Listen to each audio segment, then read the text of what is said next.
많이는 요즘에는 철야 운동을 많이 하는데 철야 저녁 한 7시부터 읽어서 아침 8시면 신약이 완독이 됩니다. CD도 틀지 않고 테이프도 틀지 않고 직접 육성으로 읽어서 그렇게 성경을 읽고 있는 훈련을 하고 있습니다. 그리고 또 한 가지 사역이 있다면 성막 세미나 사역을 제가 하고 있는데요.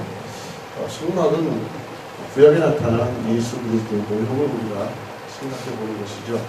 그래서 우리가 성경에 구약에는 예수라고 하는 예자도 없지만 정말 하나님께서 구약을 통해서 예수님을 예표하셨고 그리고 신약에서 예수님이 이 땅에 오셨고 다시 오신다고 약속하신 것이 우리가 보고 있는 말씀이 되어집니다.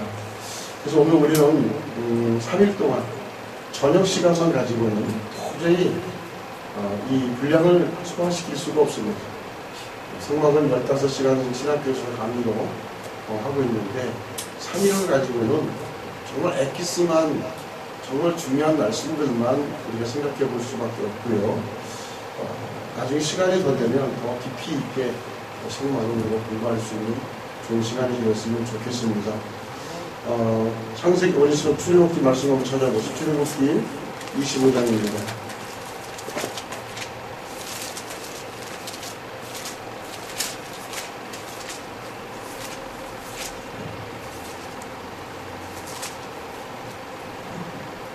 에서 9절까지 같이 읽어보겠습니다.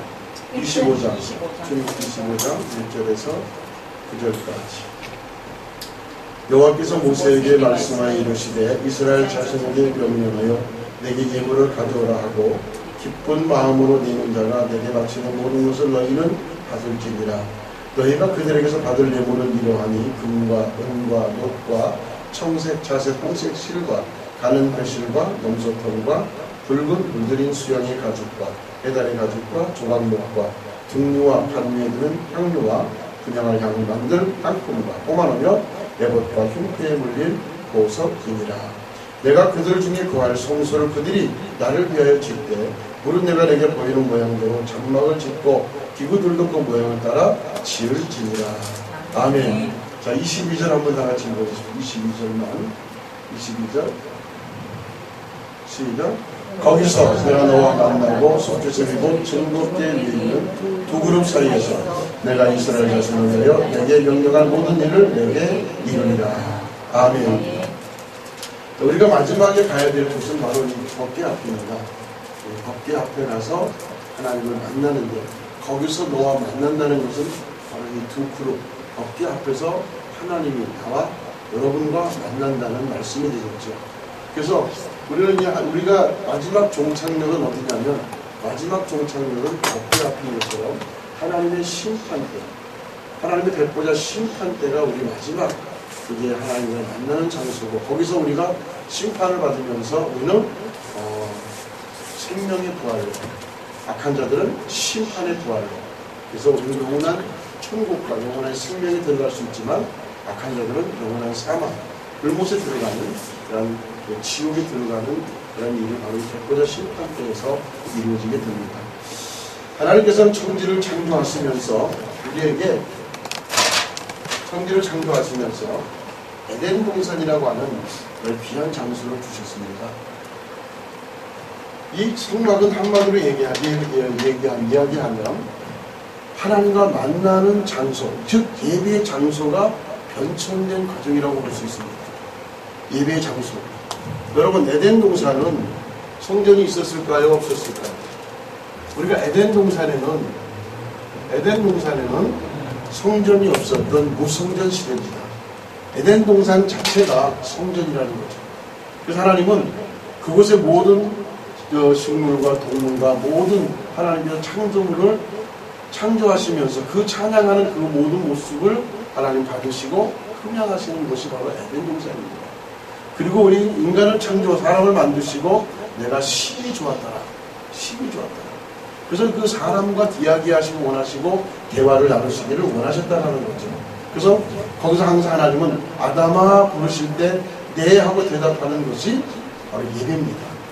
하나님과의 만남이고 하나님 앞에 아름다운 예배 모습이라는 거죠. 그런데 어느 날 이 에덴 동산에 뭐가 들어왔습니까? 죄가 들어와서 이 죄로 인해서 이제 하와와 아담이 범죄함으로 말미암아 에덴 동산을 쫓겨나게 되는데, 거기 에덴 동산 중앙에 있는 무엇을 먹지 말라고 그랬습니까? 선악과를 먹지 말라고 그랬죠. 선악과를 먹으면 뭐가 어떻게 됩니까?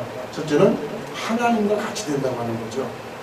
하나님과 같이 되고자 하는 것은 결국 자신이 하나님이 되고자 하는 교만함이 있었다는 거예요. 하나님은 이 교만한 아담을 즉각적으로 쫓아내시죠. 왜요? 하나님과 같이 되고자 하는 그런 마음이 그 안에 있기 때문에. 두 번째는 눈이 밝아진다고 했습니다. 알지 못했던 세계를 보고 알지 못했던 죄악의 모습을 발견할 수 있다는 거죠. 그래서 하나님은 에덴 동산에 더 이상 그들을 잊지 못하게 하시기 위해서 다 쫓아내십니다. 왜냐하면 죄가 들어간 상태에서 거기에는 선악과만 있는 것이 아니라 또 뭐가 있죠? 생명나무가 있다는 거죠. 죄악이 들어있는 상태에서 생명나무를 먹어버리면 영원히 그 죄를 용서받을 길이 없다는 거예요. 그렇지 않겠어요? 그죠? 그래서 하나님은 그 생명나무의 길을 막기 위해서 에덴 동산에서 아담과 하와를 내쫓으시면서 창세기 3장 21절에 하나님과 이 사람과의 만날 수 있는 길을 만들어주신 것이 바로 짐승을 잡아서 피를 내어 그리고 가죽옷을 입히는 사건이, 이제 가죽옷 사건이 나옵니다. 바로 이 가죽옷 사건을 통해서 하나님께서는 이제 너와 만나는데 그냥 만나는 것이 아니라 무엇으로? 피로써 만난다고 말씀하고 있죠.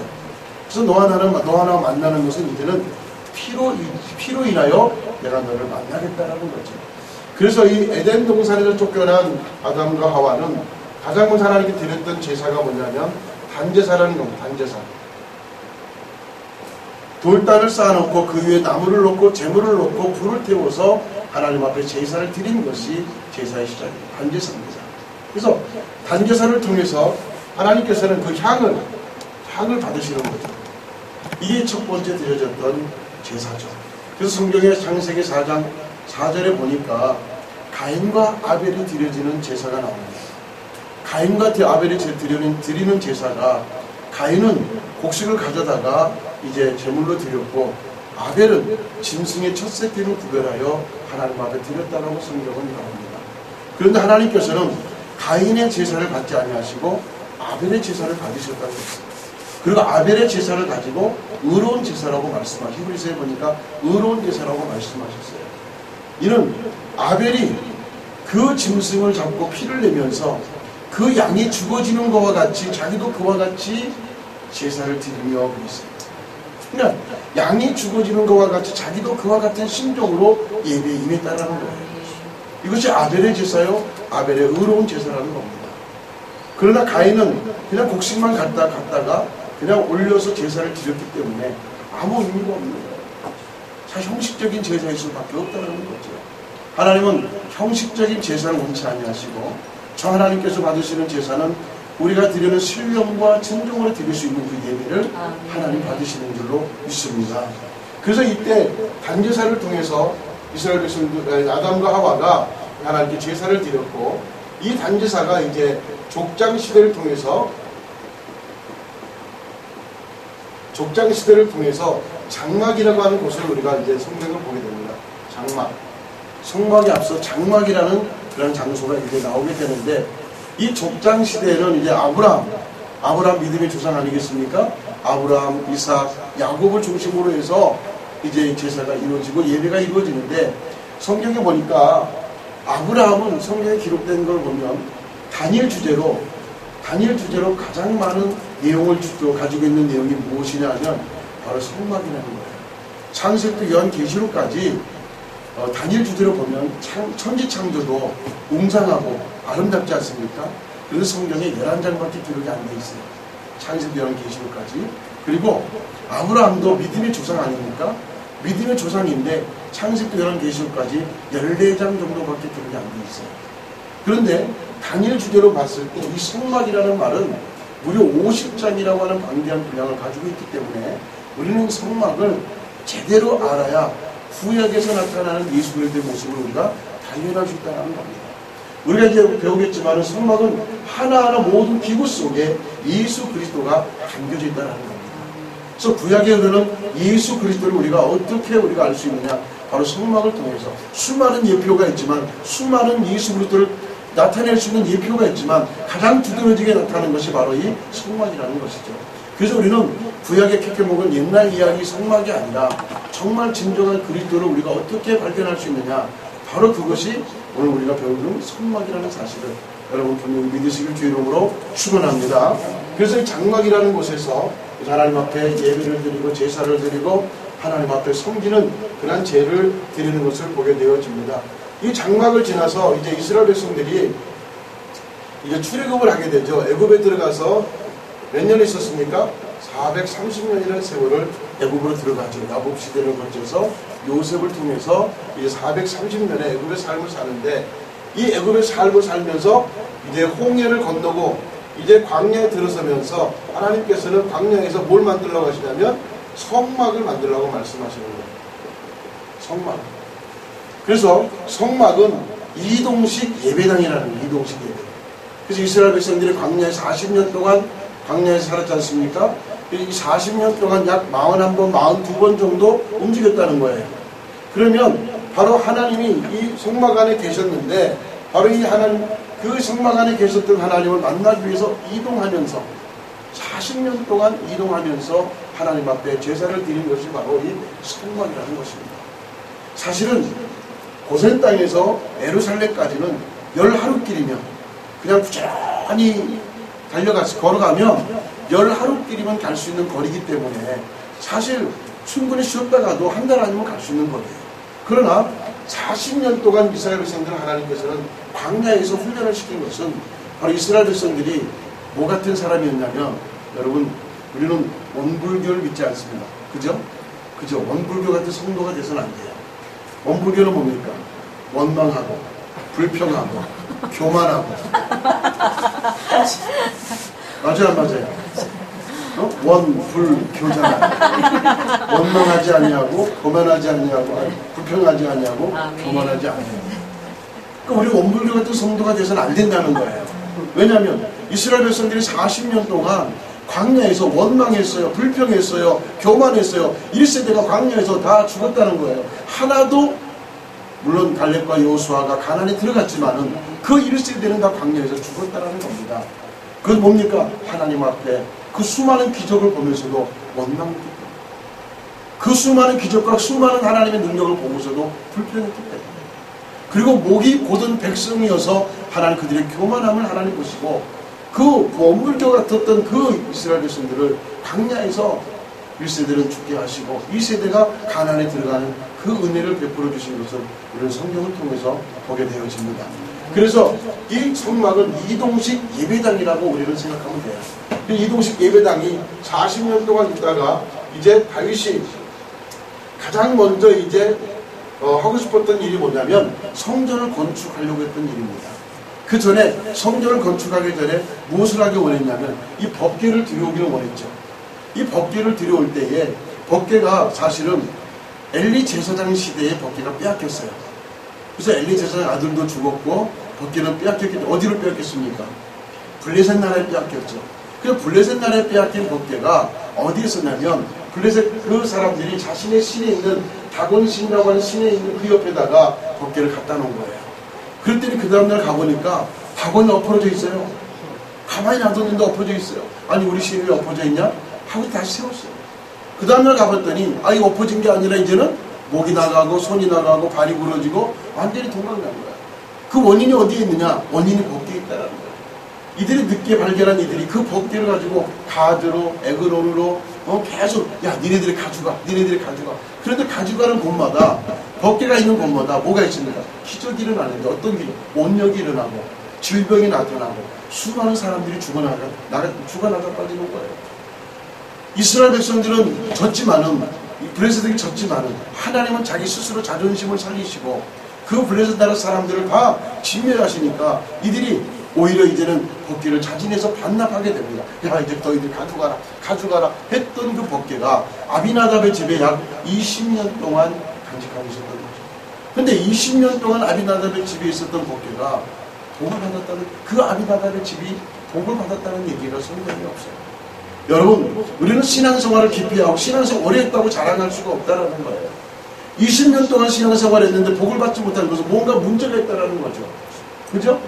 아니 법궤가 그 집에 들어갔는데 아비나답의 집에 법궤가 누굽니까? 하나님이시잖아요.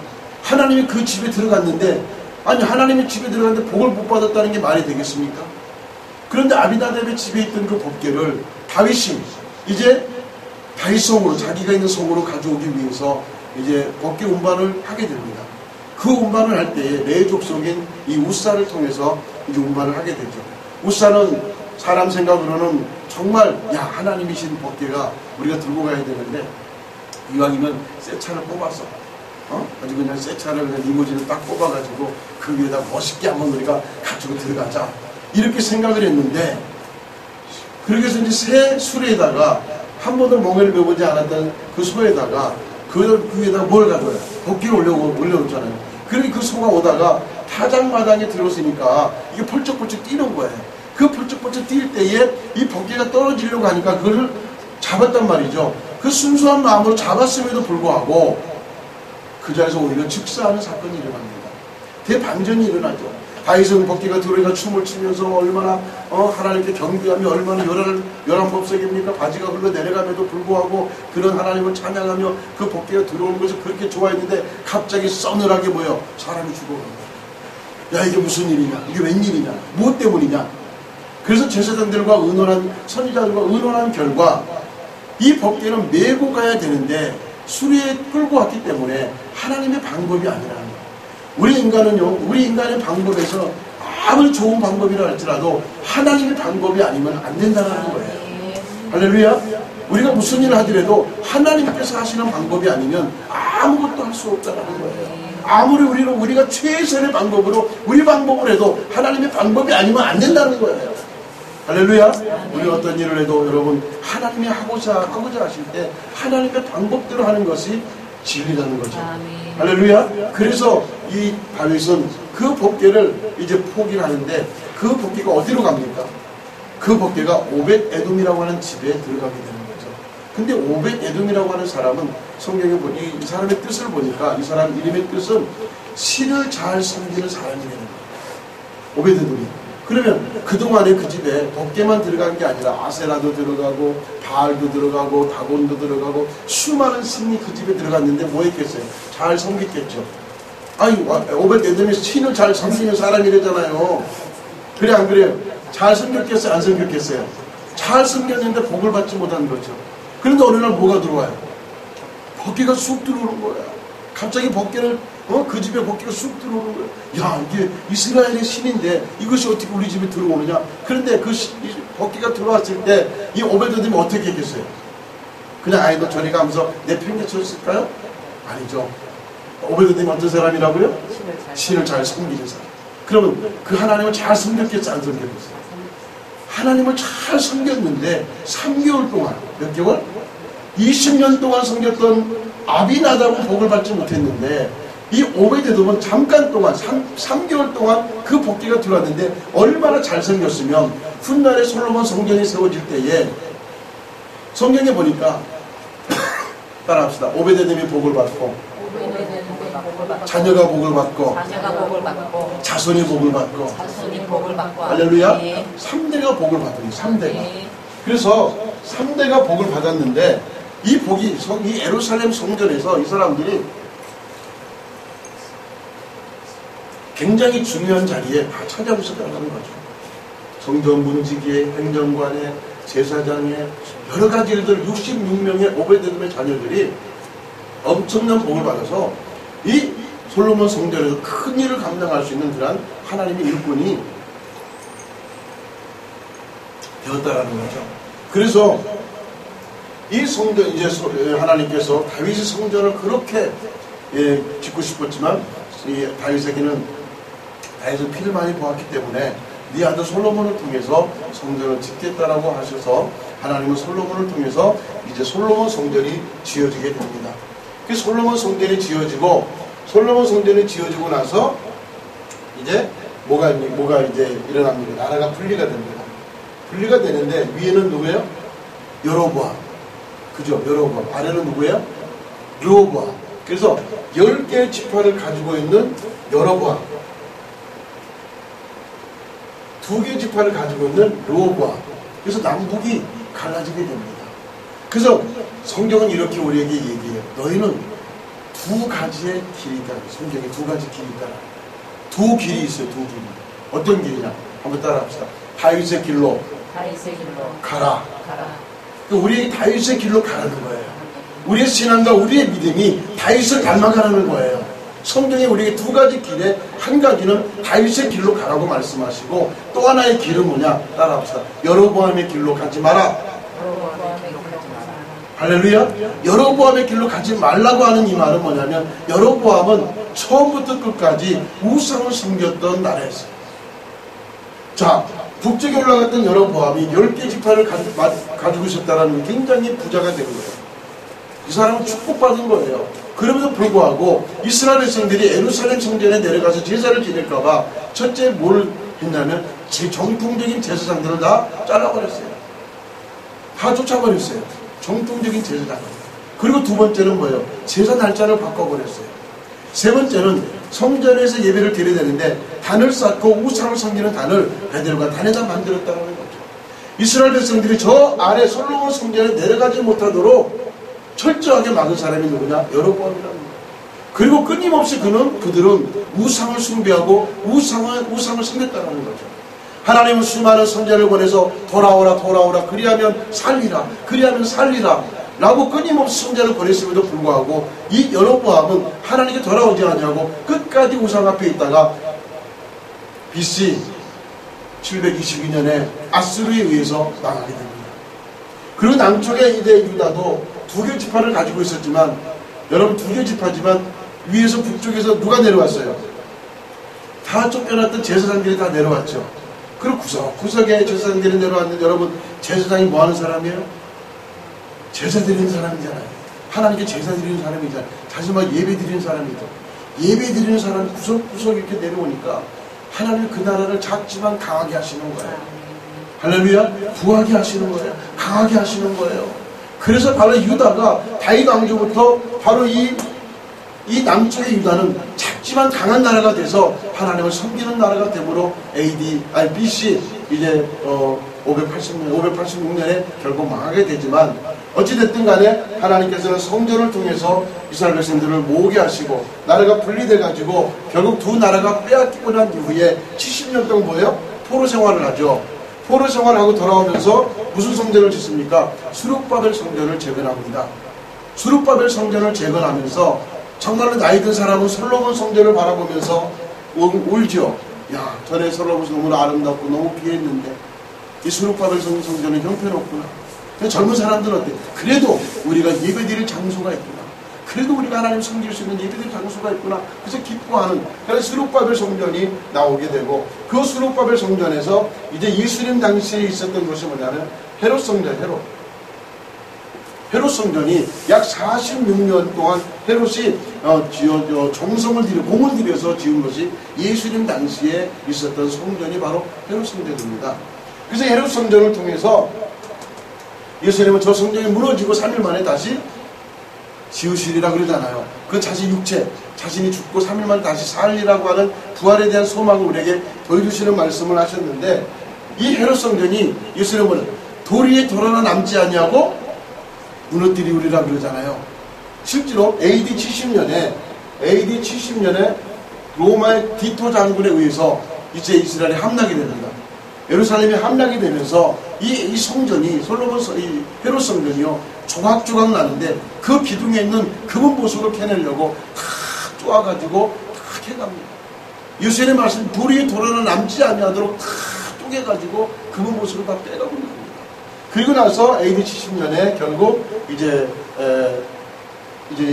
뭡니까 이 헤롯 성전이 무너지면서 이제 성전 시대가 마감이 되고 만다는 거죠. 이때 예수님은 베드로를 통해서 뭘 지어준다 그랬어요? 너희에게 교회를 주시리라. 교회. 그래서 마태복음 16장에 보니까 예수님께서 베드로에게 야 너희들 가면서 나를 누구라고 하느냐 한번 좀 설문조사 좀 해봐라. 그랬더니 가서 야 저 사람이 누구라고 생각하느냐? 야 에레미야다 아니면 엘리야다 그 선생이다 이렇게 대답을 하는데 예수님의 마음에 안 드는 거예요. 정답이 아니니까. 베드로에게 넌 나를 누구라고 하느냐? 이렇게 물어봤더니 성질 급한 베드로가 뭐라고 해요? 주는 그리스도시요 살아계신 하나님의 아들입니다. 이렇게 고백하니까 예수님이 내 반석이 그 믿음 위에 그 반석에 내 교회를 세우리니 음부의 권세가 넘나들지 못할 것이다. 할렐루야. 다시 말하면 그 신앙적 고백 위에 뭘 세운다고요? 교회를 세운다는 거예요. 오늘 우리 이 소망 기도원이 세워지고 교회가 세워지는 것은 그냥 형식적으로 세워지는 것이 아니라 주는 그리스도시요 살아계신 하나님의 아들임을 믿는 그 믿음 위에 세워진 교회라는 사실을 여러분 믿으시길 주의 이름으로 축원합니다. 할렐루야. 그런데 바로 이 하나님이 세워진 교회는 음부의 권세가 넘나들지 못한다는 것은 악한 영이 함부로 하나님의 교회를 해칠 수 없다는 거죠. 그리고 더 나아가 무엇을 선물로 주셨습니까? 내가 내게 천국 열쇠를 주노니 이렇게 말씀합니다. 여러분 천국 열쇠가 뭐예요? 아파트 키예요? 응?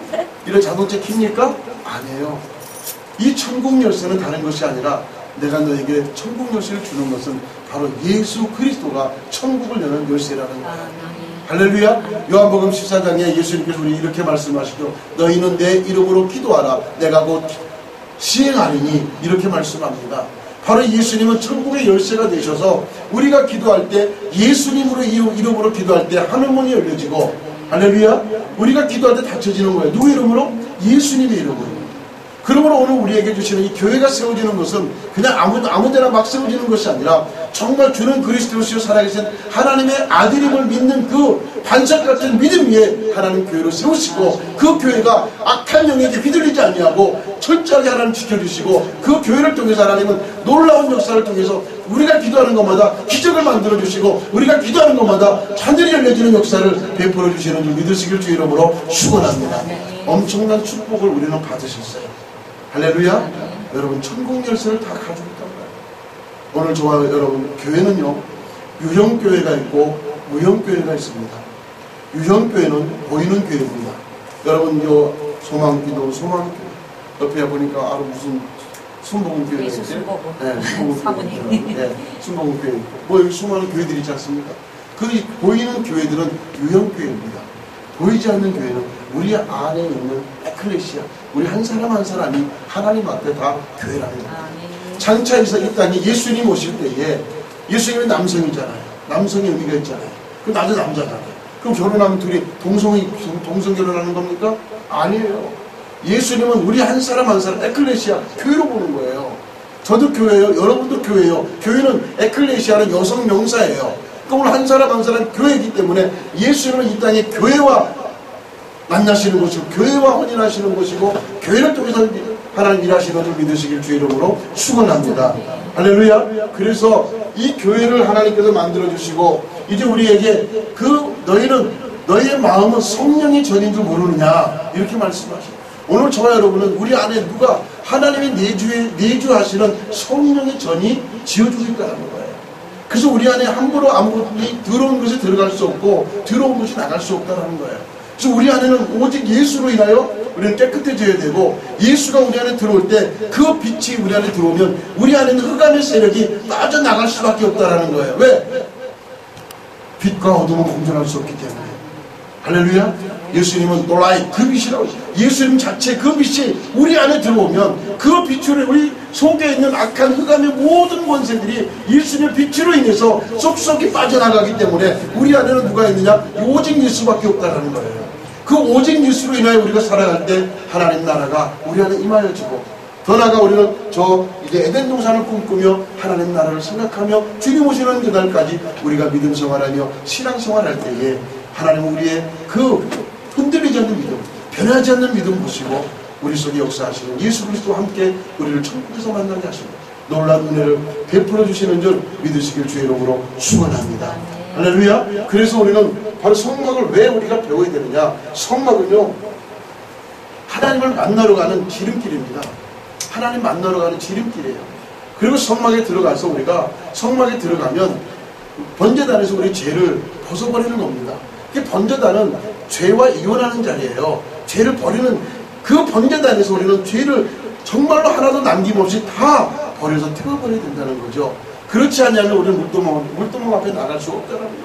물두멍은요 물이라고 하는 것은요 이제 우리가 홍해를 봐도 그렇고 우리가 세례를 우리가 의미해도 그랬고요. 여러분 장로교에서는 그냥 약식으로 성부와 성자와 성령의 이름으로 세례를 주노라 하고 약식으로 하지만은 침례교나 여기 순복음에서는 어떻게 합니까? 물에다 잠기잖아요. 그 일어나잖아요. 그 잠길 땐 뭐예요? 죽은 거예요. 일어나면 뭐 하는 거예요? 사는 거예요. 그러니까 죽었다가 사는 거예요. 죽은 것은 옛날에 과거에 내 모든 죄성이 다 죽어지는 것이고, 그리고 사는 것은 다시 부활해서 새로운 삶으로 새로운 하나님 앞에 믿음으로 나아갈 수 있는 길이 우리 앞에 열려져 있다는 사실을 여러분 믿으시길 주의 이름으로 축원합니다. 그래서 우리가 이 물구멍에서 우리가 수족을 닦는 이유, 그리고 우리가 하나님 앞에 새로워지는 삶을 통해서 하나님 나라를 더 확장시켜가는 그런 삶을 살아가게 되는 것을 우리는 성막에서 우리는 배울 수 있다는 거예요. 그리고 성막에서는요, 조직신학이 다 들어있어요. 이 성막의 문에서는 뭘 얘기하냐면, 성막의 문에서는 구원론을 얘기합니다. 그리고 번제단에서는 기독론을 얘기하고요. 그리고 이제 저기 물두멍에서는 우리 성결론을 얘기하고요. 그 다음에 성소에 들어가는 기름이 있잖아요. 기름은 뭡니까? 성령론을 얘기하고요. 그 다음에 법궤 위에 천사론을 얘기하고요. 법궤 자체가 하나님, 신론을 얘기하고요. 이 성막 자체가 여러분 신학교에서 배우는 조직 신학이 다 들어있고, 그리고 또 한 가지 성막을 우리가 배우면 어떤 축복이 있냐면, 성막을 통해서 내 신앙생활을 내가 지금 어디까지 왔느냐, 내가 신앙생활이 어디까지 진행하고 있는 그 과정이 어느 과정이냐는 것을 우리 스스로가 판단할 수 있다는 거죠. 그냥 성전 뜰만 그냥 밟고 왔다 갔다 하는 그런 사람들인지, 아니면 내 죄를 벗어버리고 이제 새로운 삶을 살아가는 하나님의 사람인지, 이제 제사장으로서의 지성소에 들어가서 열심히 봉사하고 헌신하고 있는 것인지, 아니면 이제 지성소까지 가서 하나님 만날 수 있는 그런 자격을 가지고 하나님 섬기고 있는 하나님의 사람인지, 우리는 성막을 통해서 우리 한 사람 한 사람 내 개인이 정말 어디까지 내 신앙생활이 와 있는지를 우리가 진단할 수 있는 그러한 이 성막이 그걸 우리에게 말해주고 있다는 사실을 여러분 분명히 믿으시길 주의 이름으로 축원합니다. 그래서 우리가 이제 성막을 이제 하나하나 이제 들어갈 텐데, 성막을 통해서 우리는 철저하게 누구를 만나야 되냐면, 성막을 통해서 오직 예수 그리스도를 바라볼 수 있는 오늘 저와 여러분 되시길 주의 이름으로 축원합니다. 할렐루야. 자, 그러면 우리가 성막에 보면 시간이 많지 않으니까 목사님 몇 시까지 해야 되죠? 딱 9시에 끝내주셔야 돼요. 딱 9시에 끝내주시죠. 9시. 몇 시에요? 8시 15분 정도?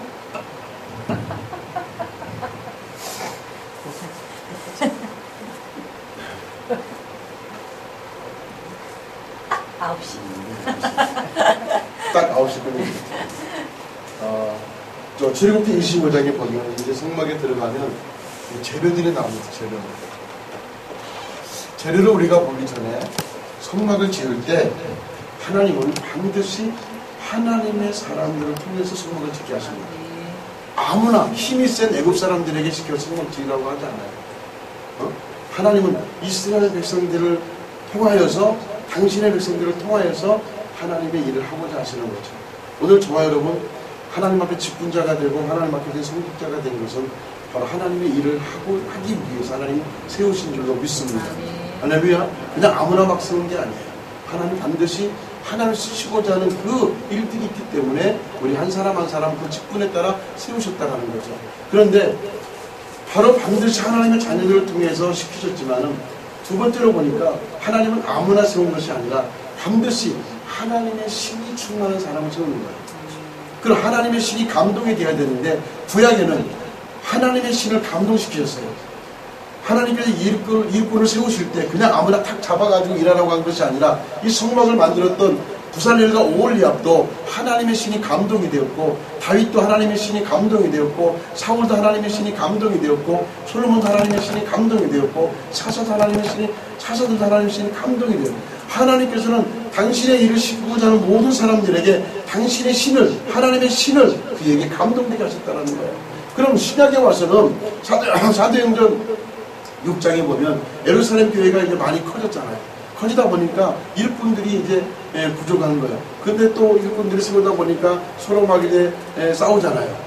히브리파 사람들과 이제 헬라파 사람들 서로 구제가 너희는 빠졌다, 많이 줬다, 덜 줬다 막 싸우니까 이제 그 제자들이 그걸 보고 야, 이제 우리가 이렇게 된 것은 말씀과 기도가 우리가 부족해서다. 우리 말씀과 기도에 전무하고 나머지 일은 교회 일꾼들을 세워서 우리가 하나님의 일을 하게 하자. 그래서 일곱 집사를 세우는데 그 일곱 집사를 세울 때 가장 요구되는 게 첫 번째 요구되는 게 뭐냐? 성령과 지혜가 충만한 사람 일곱을 택하라 이렇게 말씀하셔요.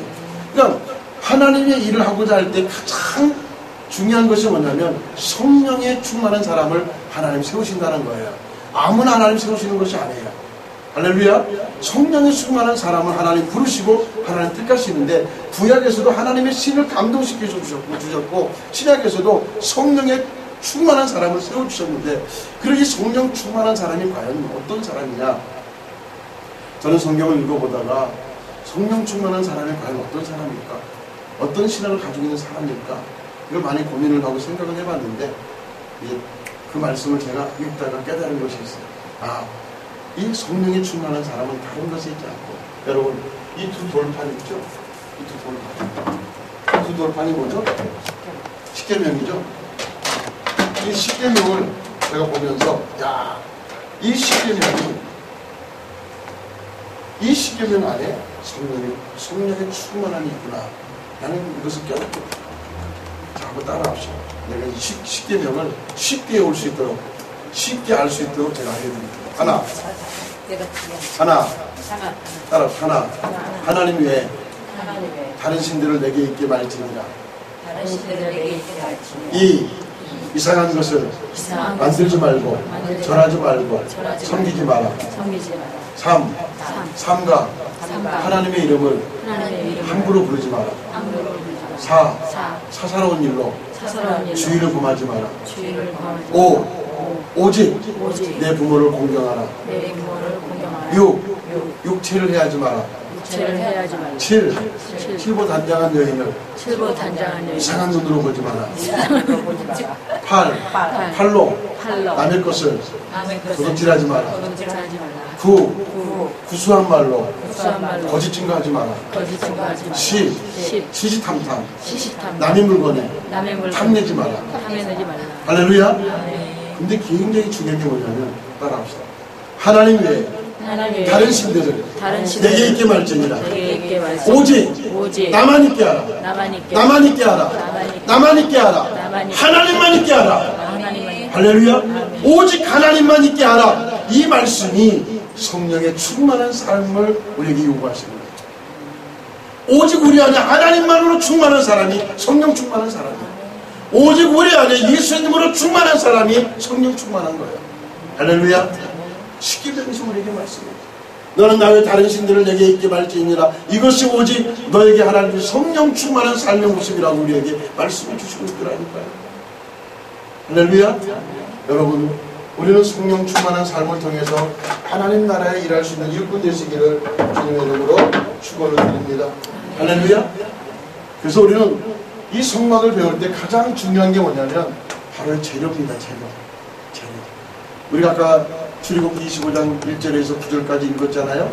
그 읽은 것 중에 첫 번째로 나오는 것이 뭐냐? 금이라는 거예요. 금은요 변하지 않는 것의 대명사입니다. 금은 절대로 변하지 않습니다. 그죠? 그래서 우리에게 금이라고 하는 것은 뭘 얘기해요? 믿음을 얘기해요. 무슨 믿음? 금 같은 믿음을 가져라라는 얘기예요. 다시 말하면 변하지 않는 믿음을 가지라는 거예요. 우리는 감정에 의해서 우리가 믿음이 얼마나 빨리 변하는지 몰라요. 기분이 나쁘면 야 너나 교회 가라. 네가 대표로 갔다 와라. 어? 여러분 교회가 뭐 대표로 갔다 오는 겁니까? 교회는 철저하게 개인적인 구원 아닙니까? 아멘. 내가 예수 믿든 내가 구원받는 거지 대표로 가가지고 야 내가 대표 니네 다 구원받자 이게 아니잖아요.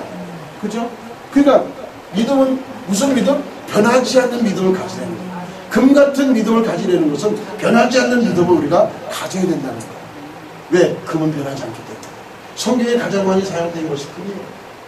성경은 금인데 금은 뭐라고 그랬어요? 믿음이라고 그랬죠. 그럼 우리가 어렸을 때 우리 찬송가 불렀잖아요.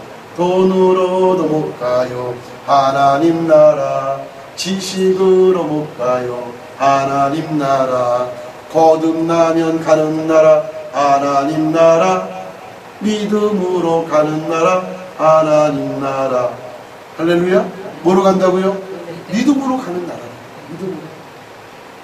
철저하게 하나님은 이 성막을 통해서 너희는 믿음으로 가야 된다는 거예요. 근데 성경의 믿음은 여러분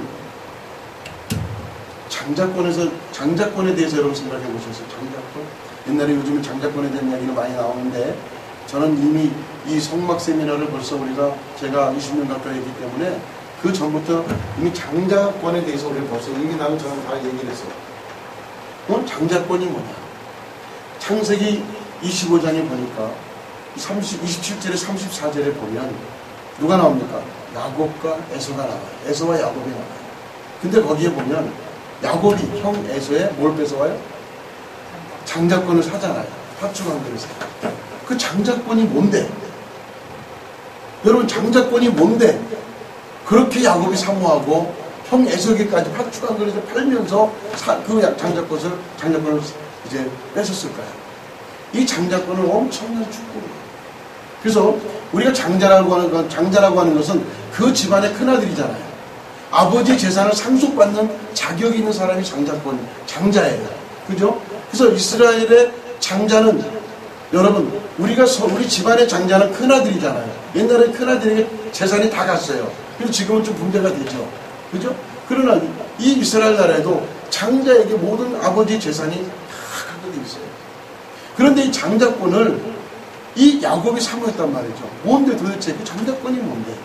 성경은 분명히 우리에게 말씀해 주시죠. 오늘 저와 여러분에게도 이미 장자권을 이미 주셨어요. 할렐루야.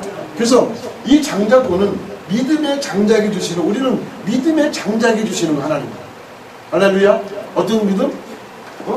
믿음의 장자에게 주시는데 그 믿음의 장자권이 첫째가 뭐냐? 자, 여러분 생각해 보세요. 믿음의 조상 아브라함이죠. 아브라함의 첫째 아들이 누굽니까? 아브라함의 첫째 아들이 누구예요? 이렇게 물어보면 갑자기 물어보니까 제 생각이 안 나는 거예요.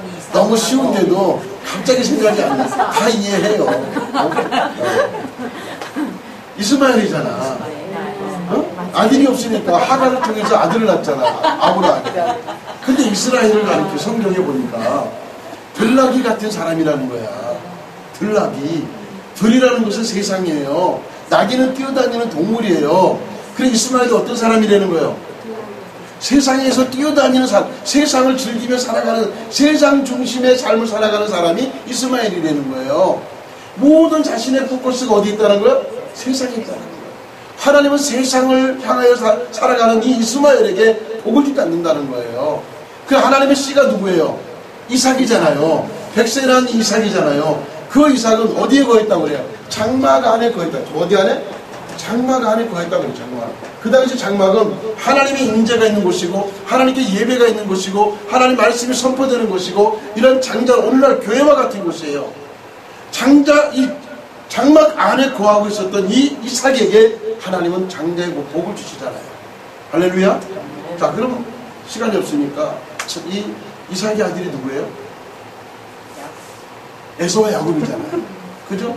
에서 야곱. 근데 에서를 창세기 25장에 보니까 에서를 어떻게 표현합니까? 에서는 들사람이라고 해요. 그리고 또 한 가지 붙어있는 게 뭐냐면 익숙한 사냥꾼이래요. 그러면 들사람이라고 하는 들을 즐기는 사람, 들에 있는 사람이고 익숙한 사냥꾼은 뭐예요? 익숙하다는 것은 뭐예요? 전문가라는 거야. 그렇잖아요? 짐승을 죽이는데 전문가라는 거예요. 이제까지 무슨 일만, 죽이는 일만 해온 거예요. 죽이는 일만. 그래 안 그래요? 세상에서 죽이는 일만 해온 사람이 누구냐? 에서라는 거예요. 그래서 세상에서 죽이는 일만 한 사람이 바로 이 에서인데 야곱은 뭐라고 얘기합니까? 장막 안에 조용히 거하는 자라. 하나님의 말씀 속에서 장막 안에서 조용히 하나님 말씀에 묵상하고 하나님 말씀대로 살았던 야곱이 장자권에 대해서 얼마나 사모함이 있겠어요. 세상에서 노는 사람하고 교회 하는 사람하고 어떤 차이가 있습니까? 하나님 말씀을 듣고 그 말씀을 사모하고 하나님의 장자권을 내가 장자의 축복을 받아야 되겠다. 라고 하는 사모함이 있었던 야곱이 어느 날 형에서가 사냥을 하고 왔을 때 지쳐 있었잖아요. 팥죽을 끓이고 있다가 야, 이때 내가 장작권을 사야 되겠다. 그 장작권을 팔잖아. 아니, 살라고 그러잖아요. 그래서 나에게 장작권을 팔아라. 내가 팥죽 한 그릇 줄 테니까. 그래서 장작권을 삽니다. 사가지고 바로 어디로? 형이 죽일까봐 어디로 가요? 바다나람으로 도망을 가잖아요. 그죠? 그래서 성경에 보면 이 야곱이 전부 후무한 복을 받는데 야곱은 12아들이 이제 태어나게 됩니다. 12아들의 딸 하나 있잖아요. 디나. 그죠? 그 12아들인데 12아들의 장자가 누구예요? 이렇게 물어보면 헷갈려. 어? 그렇죠. 루벤이잖아요. 그 루벤은 아버지의 침상을 더럽혔기 때문에 하나님 장자의 복을 주진 않아요. 그래서 이 장자권이 12아들 중에 3자녀에게 분리가 되버려요. 장자권이 분리가 됩니다. 그 첫 번째 그 장자권이 누구에게 있냐면 레위 지파에게 있는데 이 레위 지파는 제사장의 축복을 받잖아요. 원래 여러분 성경에 보면 창세기 49장에 보면 야곱이 12아들로 축복을 해요. 12아들. 그래서 루벤과 뭐 시므온, 그 다음에 레위, 유다 해가지고 축복을 하는데 이 시므온하고 레위 지파는 축복해 주는 게 아니라 저주를 하는 거예요. 너희는 그 디나 때문에 세겜 사람들을 할례시켜놓고 다 죽여버렸잖아요. 피를 많이 흘렸는데 그 아버지가 그것을 알았잖아요. 너희는 피를 많이 흘렸기 때문에 너는 칼이다. 너는 뭐 그렇게 조주하면서 특히 레위 지파에게는 너희들은 전국에 흩어지리라. 너희들은 그 뭡니까? 그 지파가 형성이 되지 않고 너희 흩어버린다는 거예요. 누구를? 레위 지파. 그 레위 지파는 그런 저주를 받았던 지파였던 거예요. 소망이 없는 그런 지파였어요. 사실. 그리고 마지막에 보니까 요셉의 아들, 이때 요셉을 애굽에서 만나잖아요. 요셉의 아들 므낫세와 에브라임을 만났는데 그 므낫세와 에브라임을 축복하는 데도 있어서 이 야곱이 축복을 하는데 므낫세가 큰아들이고 에브라임이 둘째잖아요. 요셉이 옆에 있었어요. 그런데 기도를 하는데 여러분 오른손은 축복의 손이고 능력의 손이잖아요. 오른손이 어디로 가야 돼요? 큰아들한테 가야 되잖아. 근데 에브라임이 간 거야. 그리고 왼손이 므낫세에게 온 거예요. 그리고 옆에 있던 요셉이가 아버지 손이 바뀌었어요. 그러니까 이 야곱이 뭐라? 나도 안다. 그래 하나님이 하시는 건 막을 수 없다. 그래서 결국 아브라함이 복을 받죠. 그래서 12지파가 만들어지는데 2개의 지파가 빠지는 것은 뭐냐면 레위 지파가 12지파에서 빠지고 요셉 지파가 빠지고 거기 안에 므낫세와 에브라임이 들어가면서 12지파가 만들어지게 됩니다. 그런데 저주를 받았던 이 레위 지파가 축복의 지파로 바뀔 수 있는 사건이 어디냐면 출애굽해가지고 시내산 사건을 통해서 이제 모세가 이제 하나님 앞에 레위 지파를 이제 축복의 지파로 바꿔주는데 모세가 40일을 금식하며 올라가서 뭘 받아왔어요?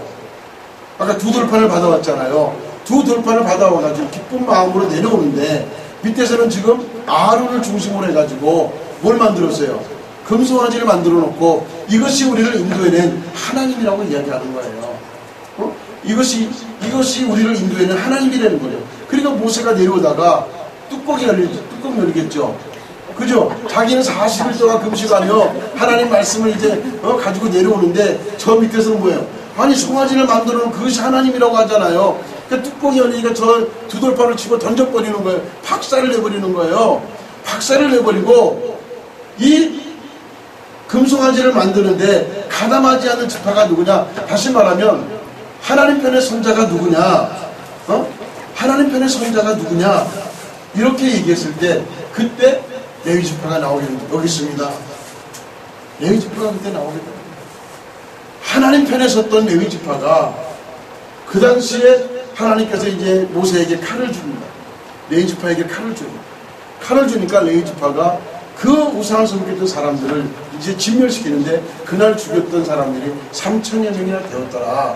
그리고 나서 그 일로 인해서 하나님은 레위 지파에게 뭐라고 해요? 그 일로 내게 헌신하였도다 이렇게 말씀하면서 레위 지파를 하나님께서는 제사장의 정통적인 제사장의 지파로 세우셨다는 거예요. 그래서 제사장의 축복을 받은 지파가 누구냐? 바로 레위 지파라는 것입니다. 자, 그럼 두 번째 장자권이 뭐냐? 첫 번째 장자권은 뭐라고요? 제사장의 축복입니다. 제사장. 자, 두 번째 장자권은 뭐냐? 이 두 번째는 하나님께서는 유다 지파를 통해서 이 땅의 메시아의 통로가 되게 하시겠다고 약속하십니다. 그래서 우리가 성막을 보면 성막에 보면 항상 성막에 동쪽에 문이 있습니다. 동쪽에 문이 있고 번제단 있고 물두멍이 있고 성소와 지성소가 있는데 항상 이 동쪽에는 누가 있냐면 유다 지파가 동쪽에 있습니다. 이스라엘 백성들이 들어와서 번제단 데리고 나가면서 동쪽에 있는 유다 지파를 바라보면 우리를 구원할 메시아가 유다 지파를 통해서 온다라는 메시아관이 바로 이 유다 지파를 통해서 있다라는 거죠. 그래서 하나님 유다 지파를 통해서 이 땅에 누구를 메시아를 보내시겠다는 약속을 하게 되죠. 결국 그것이 이루어지게 되는데 악한 마귀는요 철저하게 이 땅에 누가 오면 안 되는 거예요? 예수님은 오면 안 되잖아요. 예수님이 오는 길을 막아야 될 이 장본인들이 누굽니까? 바로 마귀들이에요. 사단이에요. 그래서 성경에 보면 사단의 역사를 통해서 예수님이 오시는 길목에서 철저하게 예수님이 오시는 그 길을 막으려고 하는 사단의 계략이 나오는데 창세기 38장에 보면 그 38장에 우리는 다말 사건을 우리는 통해서 우리가 알 수 있습니다. 왜냐하면 이 창세기 38장에 다말은 유다의 며느리잖아요. 큰 며느리죠.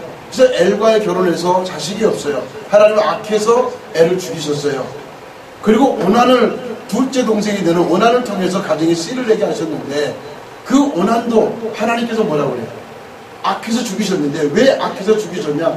이 씨가 내 씨가 되지 않는 것을 알아서 땅에다 설정했다라는 거예요. 다시 말하면 아기를 가질 수 있는 씨를 주지 않았다라는 거예요. 땅에다 설정했다라는 거예요. 하나님은 그것을 악하여 죽이셨다라는 거예요. 누구를? 오난을. 세 번째 보니까 이 세라는 너무나 어려서 결혼할 수가 없잖아요. 그래서 이 아버지 유다가 이 다말을 자기 친정집으로 보내버립니다. 쫓아보낼 때에 친정집에 있었던 이 다말이 깊은 고민하는 거예요. 왜냐하면 집안에 씨를 내야 되는데 집안에 씨를 내지 못하는 큰 죄도 있고 또 유다 지파는 어떤 지파입니까? 이 땅에 메시아가 오고 와야 되는 지파 아니겠습니까? 그런데 메시아가 오는 지파에 그 씨가 말리면 이 땅에 예수가 와요 못 와요? 못 오잖아요.